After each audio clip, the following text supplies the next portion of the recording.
Welcome to top news. ఏపీలో త్వరలో సార్వత్రిక ఎన్నికలు జరగనున్న నేపథ్యంలో రాష్ట్ర సీఎస్ జవహర్ రెడ్డి వాలంటీర్ల విషయంలో జిల్లా కలెక్టర్లకు కీలక ఆదేశాలు చేశారు. ఎన్నికలతో ముడిపడిన ఎలాంటి ప్రక్రియలోనూ వాలంటీర్లు పాల్గొనరాదని స్పష్టం చేశారు. ఎన్నికల విధుల నుంచి వాలంటీర్లను తక్షణమే తొలగించాలని సీఎస్ ఆదేశించారు. వాలంటీర్లు ఎన్నికల ప్రక్రియలో పాల్గొంటే ఈసీ మార్గదర్శకాలను ఉల్లంఘించినట్లేనని ఆయన తెలిపారు. వాలంటీర్లు పోలింగ్ ఏజెంట్లుగా ఉండరాదని తేల్చి చెప్పారు. కాగా ఎన్నికల షెడ్యూల్ ప్రకటిస్తారని భావిస్తున్నారు. షెడ్యూల్ ప్రకటించిన నాటి నుంచే కోడ్ అమల్లోకి వస్తోంది. ఈ నేపథ్యంలో సీఎస్ ఆదేశాలు ప్రాధాన్యత సంతరించుకున్నాయి. ఏపీలో విపక్షాలు వాలంటీర్ల పాత్రపై ఎప్పటి నుంచో అభ్యంతరాలు వ్యక్తం చేస్తున్నాయి. ఏపీలో వాలంటీర్లను ఎన్నికలు విధులకు దూరంగా ఉంచాలని ఎన్నికల సంఘానికి కూడా విజ్ఞప్తి చేశాయి. అటు వాలంటీర్ల విషయంలో సీఈసీ ఆదేశాలను రాష్ట్ర ప్రభుత్వం పాటించడం లేదంటూ citizens for democracy forum AP హైకోర్టులో పిటిషన్ కూడా వేసింది. ఈ పిటిషన్ పై విచారణ జరిగింది. ఎందుకు సీఈసీ ఆదేశాలను పాటించలేదని ప్రభుత్వాన్ని న్యాయస్థానం ప్రశ్నించింది. తగిన చర్యలు చేపట్టాలని ఏపీ సీఈఓను ఆదేశించింది. ఈ క్రమంలో ఏపీ సీఎస్ వాలంటీర్ల విషయంలో ఆదేశాలు జారీ చేయడం గమనార్హం.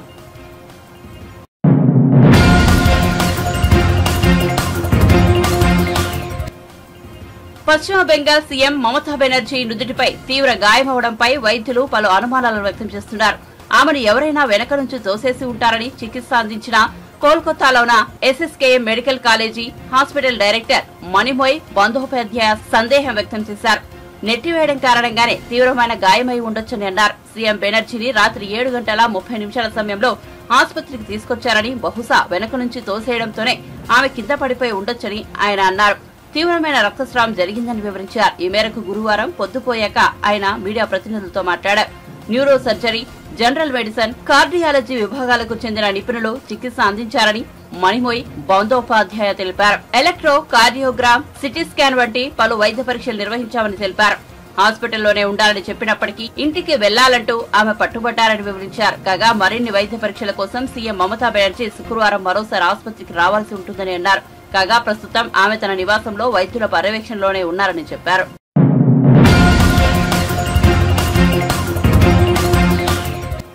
ఉమ్మడి ఆదిలాబాద్ జిల్లా బీఆర్ఎస్ నేతలతో ఆ పార్టీ అధినేత కేసీఆర్ గురువారం సమావేశమయ్యారు. రానున్న లోక్సభ ఎన్నికల్లో ఆదిలాబాద్ లోక్సభ అభ్యర్థి అంశంపై చర్చించారు. ఈ సమావేశంలో ఎమ్మెల్యేలు కోవలక్ష్మి, అనిల్ జాదవ్, మాజీ మంత్రులు వేణుగోపాలాచారి, జోగురామన్న తదితరులు పాల్గొన్నారు. లోక్సభ ఎన్నికల్లో అనుసరించాల్సిన వ్యూహం, శ్రేణులను ఎన్నికలకు సిద్దం చేయడంపై కేసీఆర్ దిశానిర్దేశం చేశారు. నేతలతో చర్చించి అభ్యర్థిని ఖరారు చేయనున్నారు. గత లోక్సభ ఎన్నికల్లో బీఆర్ఎస్ తరపున పోటీ చేసిన నగేష్ ఇటీవలే బీజేపీలో చేరారు. ఆయనకు బీజేపీ టికెట్ కేటాయించింది. ఈ నేపథ్యంలో ఆసిఫాబాద్ మాజీ ఎమ్మెల్యే ఆత్రం సక్కుపేరును కేసీఆర్ పరిశీలిస్తున్నారు. ఆయనకు గత అసెంబ్లీ ఎన్నికల్లో పోటీ చేసే అవకాశం ఇవ్వలేదు. లోక్సభ టికెట్ కేటాయిస్తామని అధిష్టానం హామీ ఇచ్చింది. ఈ క్రమంలో తనకు టికెట్ రాదనే నగేష్ పార్టీ వీడి బీజేపీలో చేరినట్టుగా తెలుస్తోంది.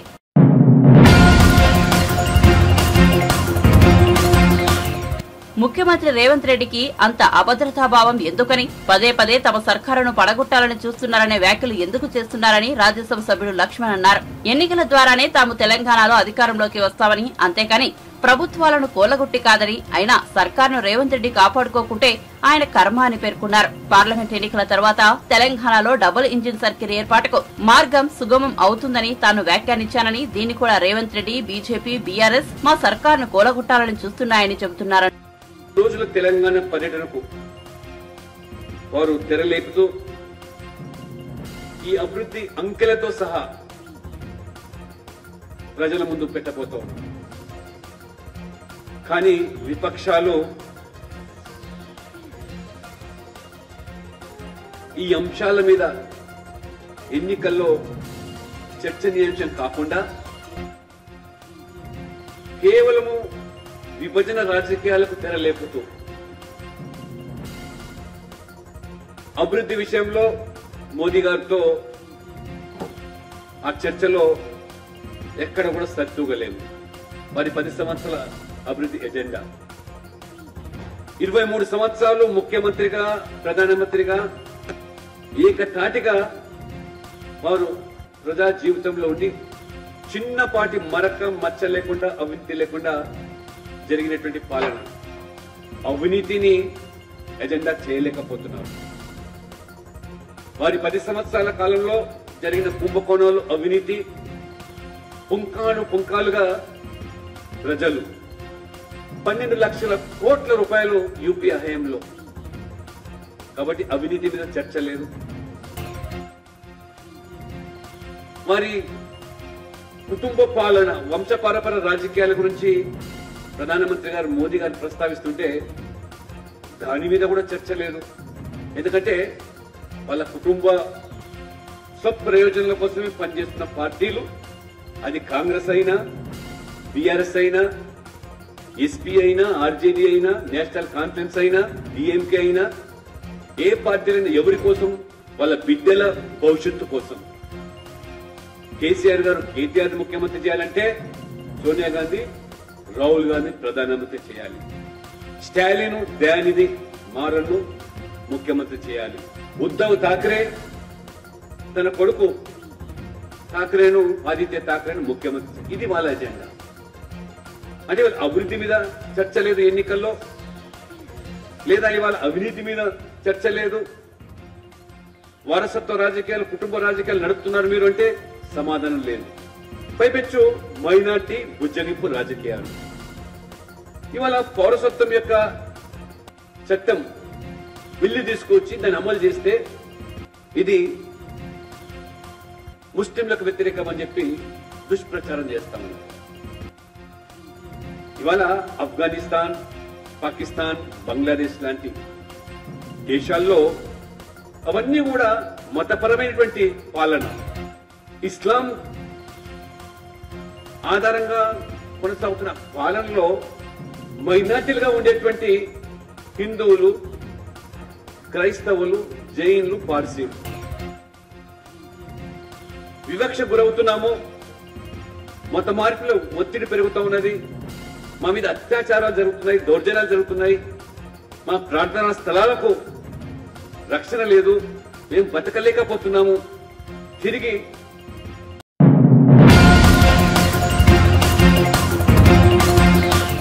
ఆంధ్రప్రదేశ్ లో సంచలనం రేపిన గీతాంజలి అనే మహిళ ఆత్మహత్య కేసులో గుంటూరు పోలీసులు కీలక వివరాలను వెల్లడించారు.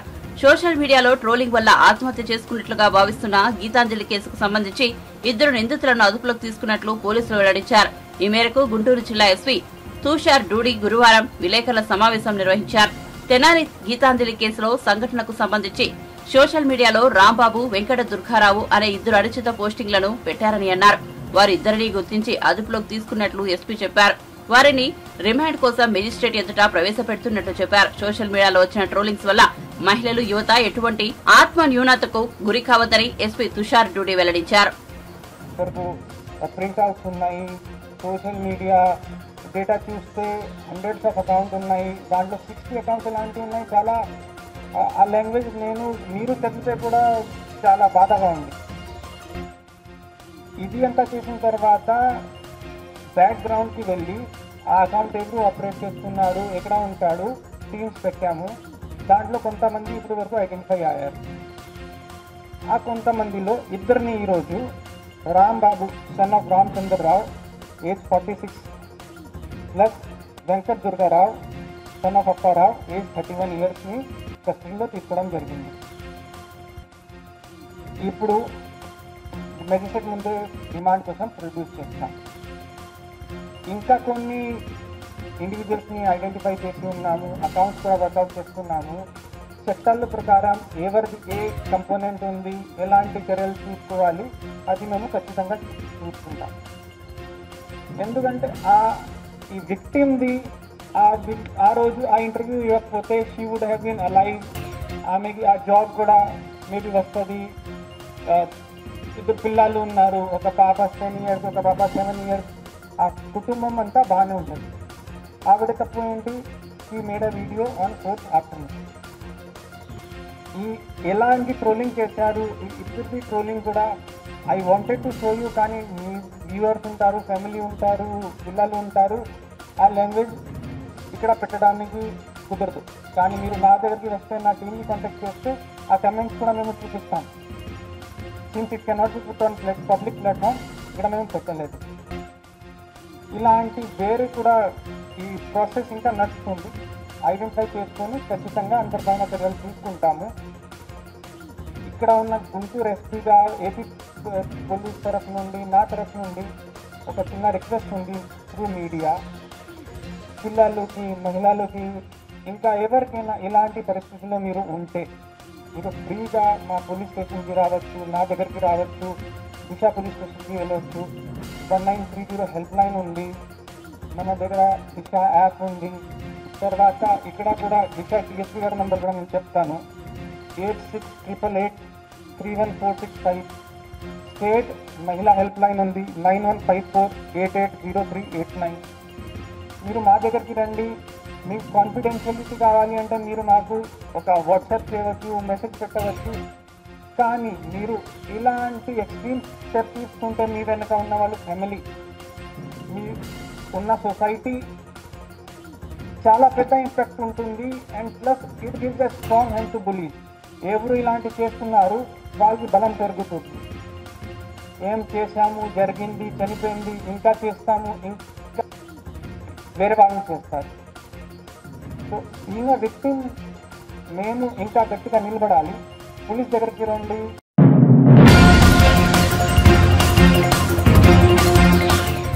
పిఠాపురం నుంచి జనసేన అధినేత పవన్ కళ్యాణ్ పోటీ చేయనున్నారు. ఈ మేరకు ఆయన అధికారికంగా ప్రకటన చేశారు. అయితే పిఠాపురం వైసీపీ సమన్వయకర్తగా కాకినాడ ఎంపీ వంగ గీత ఉన్నారు. ఈసారి ఎన్నికల్లో పిఠాపురం అసెంబ్లీ బరిలో ఆమె ఉండనున్నారు. జనసేన కూటమి అభ్యర్థిగా పవన్ కళ్యాణ్ బరిలో దిగుతున్నారు.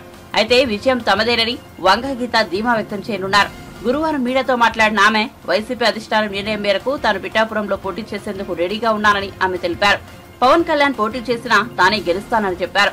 సీఎం జగన్ ప్రవేశపెట్టిన పథకాలే తనను గెలిపిస్తాయని వంగ గీత ధీమా వ్యక్తం చేశారు. వైఎస్ఆర్సీపీ పార్టీ గెలుస్తుంది, వైఎస్ఆర్సీపీ అభ్యర్థి గెలుస్తుంది.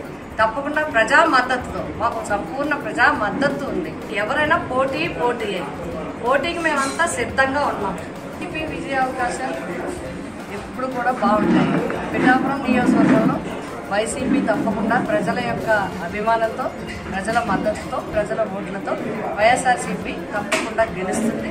రాబోయేది వైఎస్ఆర్ జగన్ గారు చేసిన అభివృద్ధి కార్యక్రమాలు, చేసిన సంక్షేమ కార్యక్రమాలు, వైఎస్ఆర్సీపీ వచ్చిన తర్వాత 2019 నుంచి ప్రజలకి పట్ల చూపించిన విధానము, పార్టీల రహితంగా జగన్మోహన్ రెడ్డి గారు చేసిన సంక్షేమం కానీ, విద్యా వైద్యం విషయంలో కానీ అన్నింటిలో కూడా ప్రజలు సంపూర్ణంగా వైఎస్ఆర్సీపీ మద్దతు కావాలని అనుకుంటున్నారు.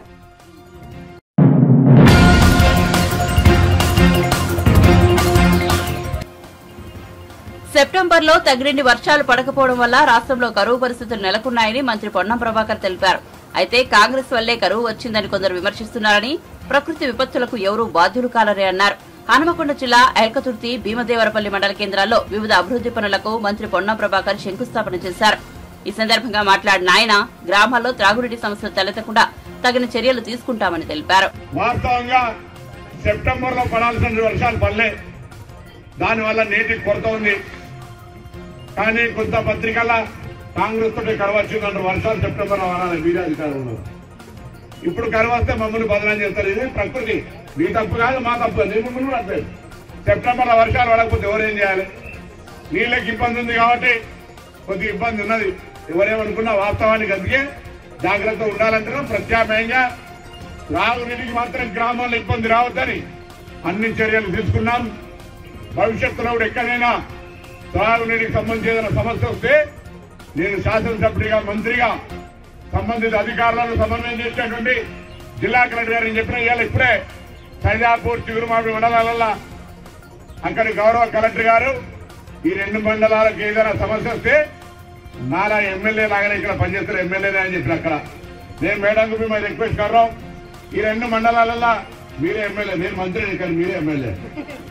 డ్రింకింగ్ వాటర్ ఇష్యూకి సంబంధించి ఒక మనిషిని వచ్చిన, రోడ్లకు సంబంధించి ఒక మనిషిని, అంటే మీ దగ్గరికే వచ్చి సమస్య ఎక్కడున్నా తెలుసుకున్నట్టుగా వాటిని పరిష్కరించే విధంగా గౌరవ రాష్ట్రంలో పెద్దలతోటి ఆ సమస్యలను పరిష్కరించే ప్రయత్నం చేస్తా ఉన్నా. నేను ఒకవేళ ఏదైనా పొరపాటున మిస్ అయినా, ఇంకేదైనా ప్రజలకు సమస్య ఉన్నా నేను అన్ని రాజకీయ పార్టీల వాళ్ళకు కూడా కోరుతా ఉన్నా, పట్టిన దృష్టికి తెచ్చే ప్రయత్నం చేయండి. పరిష్కారాన్ని కలిసి ప్రయత్నం చేద్దాం.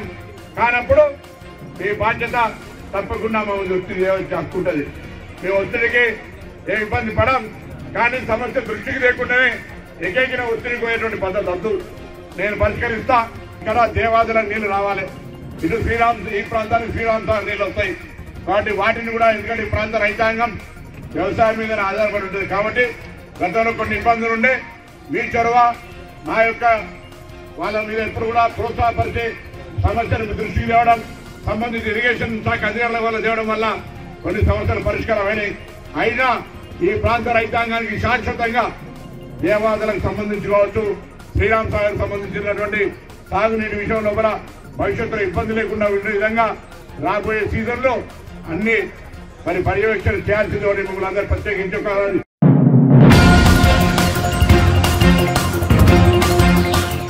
విశాఖ నుంచి ఎంపీ అభ్యర్థిగా తాను పోటీ చేయనున్నట్లు బీజేపీ ఎంపీ జీవీఎల్ నరసింహారావు తెలిపారు. బీజేపీ హైకమాండ్ ఆదేశాల మేరకే తాను విశాఖలో రాజకీయాలు చేస్తున్నట్లు ఆయన స్పష్టం చేశారు. విశాఖ నుంచి ఎంపీగా పోటీ చేస్తారని ఇప్పటికే బీజేపీ హైకమాండ్ కు చెప్పారన్నారు. విశాఖ ఎంపీ టికెట్ తనకే ఖచ్చితంగా వస్తుందని జీవీఎల్ వెల్లడించారు. ఇక తన పోటీపై తుది నిర్ణయం బీజేపీ అధిష్టానిదేనని జీవీఎల్ పేర్కొన్నారు.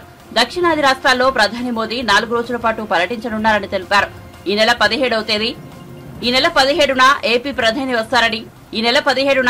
ప్రధాని వస్తున్నారని చెప్పారు. వచ్చే ఎన్నికల్లో ఎన్డీఏ కూటమి అధికారంలోకి వస్తుందని జోషిఫ్ చెప్పారు. తెలుగు రాష్ట్రాల్లో బీజేపీ బలోపేతమవుతుందన్నారు. విశాఖ సమస్యలపై పార్లమెంట్లోనూ చాలా సార్లు ప్రస్తావించినట్లు ఎంపీ జీవీఎల్ పేర్కొన్నారు. ఆలోచన లేదు, అందుకే దాని అభివృద్ధి కోసం, అలాగే ద్రోణంరాజ్ సర్కిల్ అభివృద్ధి కోసం, గోకుల్ పార్క్ అభివృద్ధి కోసం కొన్ని నిధుల్ని ఎంపీ ల్యాక్స్ నుంచి ఆల్రెడీ శాంక్షన్ చేయడం జరిగింది. అలాగే ఇక్కడ బార్ కౌన్సిల్ ఏదైతే ఉన్నదో విశాఖపట్నంలో మరి నూతన చట్టాలు వచ్చిన సందర్భంలో వారికి కొత్త పుస్తకాలు కొనుక్కోవాల్సిన అవసరం ఉంది కనుక పరిమితుల మేరకు ఎంపీ ల్యాడ్ ఏదైతే అనుమతి చేస్తుందో వారికి పుస్తకాలు కొనుక్కోవటం కోసం బార్ కౌన్సిల్ లైబ్రరీ కోసం కూడా కొన్ని నిధుల్ని నేను నా ఎంపీ ల్యాడ్ నుంచి కేటాయించడం, ఇవన్నీ అనుమతులు పొంది అమల్లో కాబోతున్నాయి కొద్ది రోజుల్లో. ఇది కాకుండా ఇక్కడ ఉన్నటువంటి ఎక్స్ సర్వీస్ మెన్, విశాఖపట్నం అనేది ఒక పెద్ద నేవల్ బేస్ ఉన్నటువంటి ప్రాంతం, eastern naval command head quarters ఉన్నటువంటి ప్రాంతం విశాఖపట్నం. ఇక్కడ మరి సుమారుగా పూర్వ సైనికులకి వారి ఆరోగ్య సేవల నిమిత్తం పాలిక్లినిక్ ఒకటి ఉంది. వాళ్ళకు ఉన్నటువంటి హెల్త్ ఫెసిలిటీ, ఆ హెల్త్ ఫెసిలిటీలో వారికి కొన్ని ఇబ్బందులు ఉన్న కారణంగా నా ఎంపీ ల్యాడ్స్ నుంచి ఒక 25 లక్షల రూపాయలతో అంబులెన్స్, కొన్ని ఎక్విప్మెంట్స్ కొనివ్వటం జరిగింది. అనేక రకమైనటువంటి యంత్రాల్ని, ఒక ఆఫీస్కి సంబంధించినటువంటి ఇన్ఫ్రాస్ట్రక్చర్ని, పేషెంట్స్కి సంబంధించినటువంటి వారికి కావలసినటువంటి వసతుల్ని ఇవన్నీ కూడా ఏర్పాటు చేయడం జరిగింది. దీన్ని ఒక వారం రోజుల క్రితమే నేను విశాఖపట్నంలో మరి సింధియా దగ్గర ఉన్నటువంటి పాలిక్లినిక్లో వాటిని హ్యాండ్ ఓవర్ చేయటం జరిగింది. అది కంప్లీట్ చేయబడి వాటన్నిటికీ హ్యాండ్ ఓవర్ చేయటం జరిగింది. ఈ విధంగా ఒక భారతీయ జనతా పార్టీ పార్లమెంటు సభ్యులు ఏ విధంగా అభివృద్ధి చేయొచ్చో చూపించడం జరిగింది. గత 3 ఏళ్లలో విస్తృత అభివృద్ధి. అలాగే ఆంధ్రప్రదేశ్ రాష్ట్రంలో చాలా కొద్ది జిల్లాల్లోనే జరిగినటువంటి దివ్యాంగులకు సంబంధించినటువంటి కేంద్ర ప్రభుత్వ పథకం, దాని కింద 3,000 మంది దివ్యాంగులకి దాదాపుగా 2.5 కోట్ల రూపాయల ఉచిత ఉపకరణాలని గత 2 నెల రోజుల క్రితం అందించడం జరిగింది. అది కూడా కేంద్ర మంత్రి రూపాల గారి ద్వారా. ఆ పథకం కూడా ఇక్కడ నా చొరవ మేరకే ఆ పథకం కూడా ఇక్కడ దివ్యాంగులకి పథకం అమలు చేయడం జరిగింది. అలాగే వయోవృద్ధులకి 60 ఏళ్ల పైబడిన వారికి ఏ సమస్య ఉన్నా వారికి కూడా ఉచితంగా ఉపకరణాలు ఇచ్చే ప్రభుత్వం నరేంద్ర మోదీ గారు ప్రవేశపెడితే ఈ రాష్ట్రంలో గత 5 ఏళ్లలో ఏ జిల్లాలోనూ ఇంప్లిమెంట్ అవ్వలేదు. కానీ ఒక్క విశాఖపట్నంలో మాత్రం దాన్ని ఇంప్లిమెంట్ చేయటం జరిగింది. నేను చేసిన అభ్యర్థన మేరకు ఆ ప్రాజెక్ట్ ఇక్కడ కూడా అమలు చేయటం జరిగింది. సో ఈ విధంగా విశాఖ సమస్యల్ని కేంద్ర ప్రభుత్వ దృష్టికి తీసుకువెళ్తూ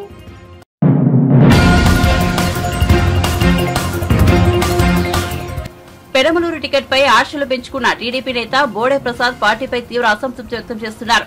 టికెట్ రాదని టీడీపీ హైకమాండ్ ఆయనకు సమాచారం ఇవ్వడమే అందుకు కారణం. టికెట్ వస్తుందని ఎంతో ఉత్సాహంగా ఎదురు చూస్తున్నారని, కానీ టికెట్ లేదని చెప్పడంతో నిజంగా ఎంతో బాధగా ఉందని అన్నారు. టికెట్ ఇవ్వకపోవడంతో గుండె పిండేసినట్లుందని వ్యాఖ్యానించారు. తాను చంద్రబాబు నాయుడిని భక్తుడని బోడెప్రసాద్ ఉద్ఘాటించారు. 2014 నుంచి 2019 వరకు ఎమ్మెల్యేగా ఉన్నానని ఎక్కడా చిన్న అవినీతి మరక కూడా అంటించుకోలేదని స్పష్టం చేశారు. గత ఎన్నికల్లో వ్యతిరేక గాలి వల్ల జగన్ పై ప్రజల్లో ఉన్న సానుభూతి కారణంగానూ ఓటమి పాలయ్యారని బోడెప్రసాద్ వెల్లడించారు. తెలియక ఏదైనా తప్పు చేసి ఉంటే క్షమించండి అని ప్రజల మధ్యకు వెళ్లి చెప్పారని, ప్రజల్లోనే ఉంటూ సంక్షేమ కార్యక్రమాలు నిర్వహిస్తున్నానని తెలిపారు. చంద్రబాబు నాయుడు గారు ఆదేశించిన ఏ కార్యక్రమం కూడా విజయవంతం అయ్యే విధంగా ఇక్కడ ఉన్న కార్యకర్తలు, కనమలూరు నియోజకవర్గ కార్యకర్తలంతా కూడా ఒక కుటుంబంలాగా, నన్ను ఒక కుటుంబ యజమానిలాగా భావించి నేను ఏ పిలిపిస్తే ఆ పిలుపుకి అందరూ కూడా గౌరవించి విజయవంతం చేయడం జరిగింది. ఈ రోజు కూడా రేపు 17వ తేదీ చిలకలూరుపేటలో జరగబోయే సభకి నియోజకవర్గంలో ఉన్న పెద్దలతో సమావేశం నిర్వహిస్తా ఉంటే మధ్యలో పార్టీ కార్యాలయం దగ్గర నుంచి నాకు ఫోన్ చేసి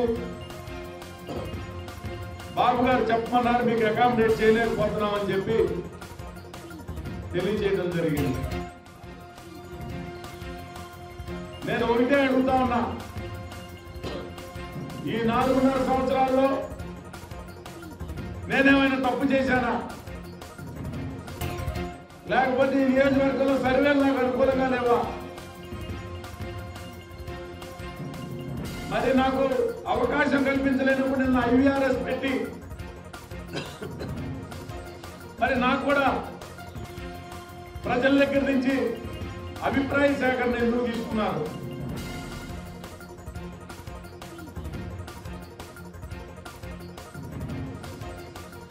సర్వేలన్నీ బాగున్నాయి. ఆఖరికి ఐవీఆర్ఎస్ లో కూడా 86% బోడెప్రసాద్ వచ్చిందని చెప్పి అందరూ కూడా చెప్పారు. నేను ఓడిపోయినప్పుడు కూడా బాధపడలా. ఈరోజు కనమలూరు నియోజకవర్గంలో నీకు అవకాశం కల్పించట్లేదు అని చెప్తే నిజంగా నా గుండె కలిసి వేసింది. నేను నిజంగా చెప్తా ఉన్నా, ఈ 10 సంవత్సరాల్లో భార్య పిల్లలకి కూడా దూరంగా కనీసం కుటుంబంతో గడపలేని సమయాన్ని కూడా నేను ఇవ్వలేకపోయాను. పార్టీ కోసం అహర్నిశలు కృషి చేశాను.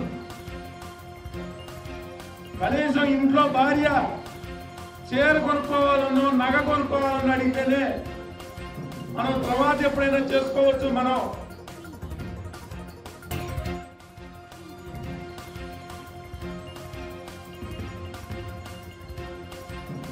తర్వాత కొనుక్కోవచ్చు. ముందు పార్టీని విజయవంతంగా నడిపించాలి, ముందుకు తీసుకెళ్లాలని నేను నా దగ్గర ఉన్నా లేకపోయినా ఈ రోజు వరకు కూడా కోట్ల రూపాయలు ఖర్చు పెట్టి పార్టీని ముందుకు తీసుకెళ్లారు. నిజంగా నాకు చాలా బాధగా ఉంది. కానీ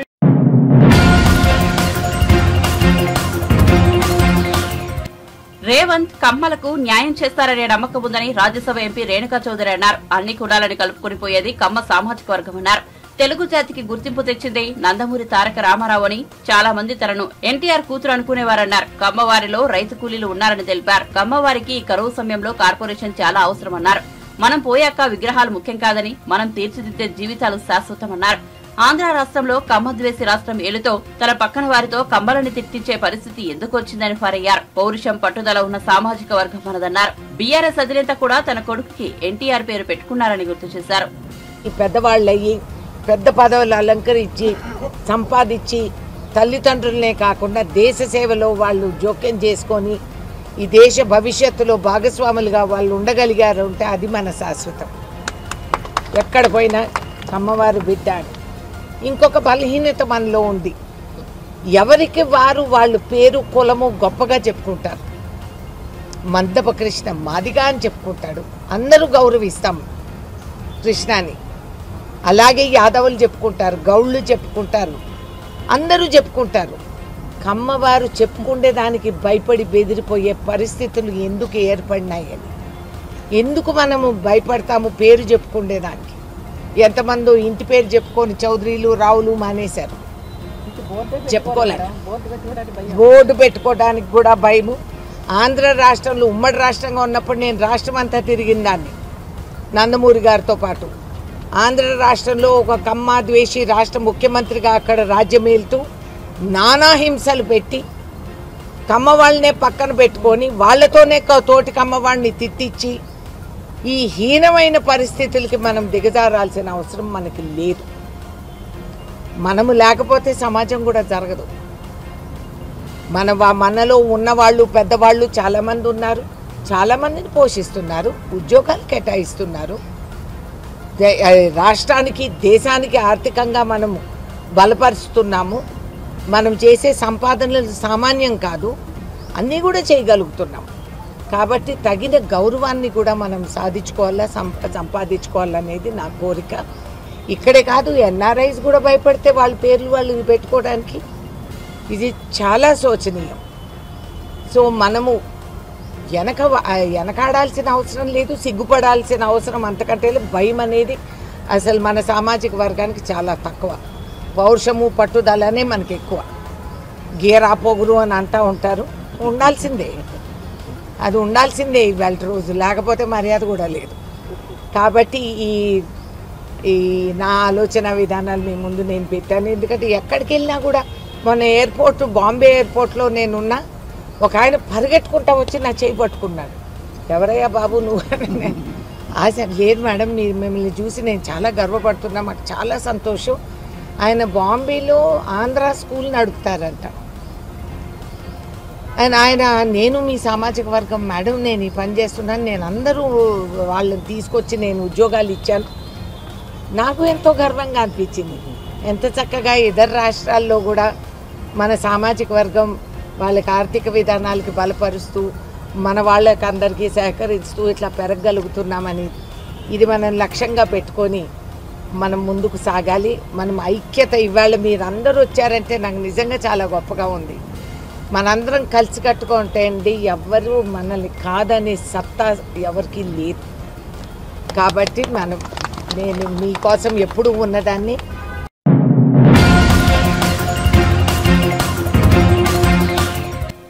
రాష్ట్రంలో బీజేపీ కాంగ్రెస్ పార్టీలది ఒకటే ఎజెండా అని, కేసీఆర్ కు వ్యతిరేకంగా మాట్లాడటమే వారి లక్ష్యమని మాజీ మంత్రి బీఆర్ఎస్ సీనియర్ నేత సింగిరెడ్డి నిరంజన్ రెడ్డి మండిపడ్డారు.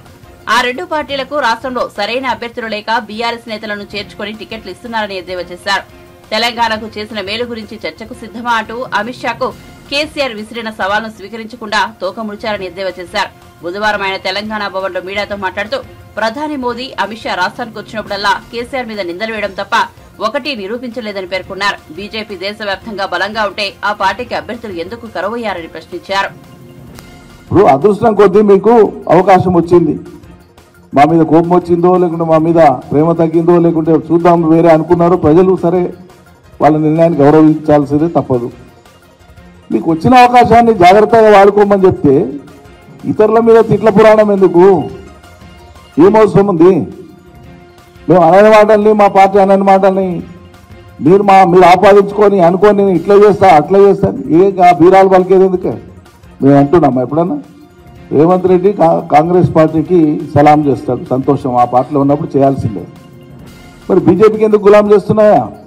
బీజేపీ గులాం చేయకపోతే బీజేపీ నాయకులు ఇప్పటికీ 4 సార్లు మాట్లాడిండ్రు. ఇదే లక్ష్మణ్ గారు మాట్లాడిండ్రు, అంతకుముందు కిషన్ రెడ్డి గారు మాట్లాడిండ్రు. ఏం మాట్లాడిండ్రు? పార్లమెంట్ ఎన్నికల తర్వాత మీ పని అయిపోతుంది, ఇక్కడ ఏకనాథ్ షిండే పుట్టుకొస్తాడు, ఎవరో ఏకనాథ్ షిండే మీరు చూస్తారని మాట్లాడింది. మీ శాతనైతే లేదా? దొమ్మలు లేవా? ధైర్యం లేదా? బీజేపీ నిలువరించే మాటలు మాట్లాడావా? చేత కాదా? మేమన్నావా ఆ మాట?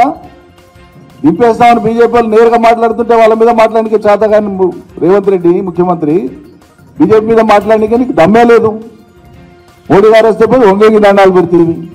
మీ పార్టీ వాళ్ళే ఆఖరికి నిన్న మొన్న మీడియాలో చూస్తున్నాను, బహిరంగంగానే మీ పార్టీ నాయకుడు ఒక ఆయన ఆది నుంచి కాంగ్రెస్లో ఉన్న నాయకుడు, అచ్చ కాంగ్రెస్ నాయకుడు, ఎన్నికలు వారంలో నోటిఫికేషన్ వచ్చే ముందర మోడీ గారి సభలో ఎట్లా పాల్గొంటాడు ముఖ్యమంత్రి అని చెప్పి ఆయన బహిరంగంగానే ఆక్షేపణ ఆన్ రికార్డు వచ్చి మాట్లాడాడు. దీని అర్థమైంది, బీజేపీని మోడీ గారిని ప్రసన్నం చేసుకోవడం కోసం రాష్ట్ర ముఖ్యమంత్రి రేవంత్ రెడ్డి గారు ప్రయత్నిస్తున్నది కనిపిస్తలేదా ప్రజలకు? మాట్లాడని బీఆర్ఎస్ మీద కేసీఆర్ మాట్లాడి ఒకనాడనప్పుడు అని చెప్పిండా నీ సర్కార్ను ముట్టుకుంటామని దించుతామని? ఏంటిగా ఆ అలజడి ఎందుకు? అసలు బ్రహ్మాండంగా చేయి. గతంలో కూడా చెప్పిన, మొన్న కూడా చెప్పిన, నిపుణులు, నిష్ణాతులు, విఘ్నులు, గొప్ప గొప్ప వాళ్ళ సలహాలు తీసుకొని కేసీఆర్ కంటే ఇంకా గొప్పగా ఎట్లా చేస్తావు చేసి చూపి అభినందనలు తెచ్చుకో. ఆ పని చేయమంటేనే నేను తిడతా, కేసీఆర్ను తిడతా, బీఆర్ఎస్ను తిడతా, బొంద పెడతా, నివనియను, ఒక సైడ్ తెచ్చుకో, మొగోడు అయితే ఇదేందండి నాకు అర్థం కాదు. దమ్ముంటే ఒక జాతీయ పార్టీగా బీజేపీని ఈ రాష్ట్రంలో నిలువరించేటువంటి పని ఒక్కనాడైనా ఏమైనా మీరు చేసిర్రా ఎప్పుడైనా? నేరుగా నీ ప్రభుత్వాన్నే కూల్చేస్తామని చెప్పి బీజేపీ వాళ్ళు మాట్లాడుతుంటే దానికి రిప్లై అనికే చేతకాని వాళ్ళు మీరా మా మీద మాట్లాడేది. ముందు మీ సంగతి అట్లా చూసుకోండి. మీకు వచ్చిన అవకాశాన్ని సద్వినియోగం చేసుకోండి. ఇచ్చిన హామీలను అమలు చేసే ప్రయత్నం చేయండి. ఈ నోటి దూల బంద్ చేయండి. ఈ ఎంత మాట్లాడితే అంత ఓట్లు వస్తాయని మీరు అనుకుంటున్నారేమో, తప్పది. మీకు ఎవరన్నా ఉచిత సలహాలు ఇచ్చేటోళ్ళు అటువంటి సలహాలు గిట్ల ఇచ్చిందేమో, తిట్టకంతోనే నీకు పేరు వచ్చింది ఇంకా తిట్టు అని చెప్తున్నారేమో, నాకైతే అర్థం కాదు. అది పతనానికే దారితీస్తుంది తప్ప శ్రేయస్సుకు ఉపయోగపడదు. గమనించమని కోరుతా ఉన్నా.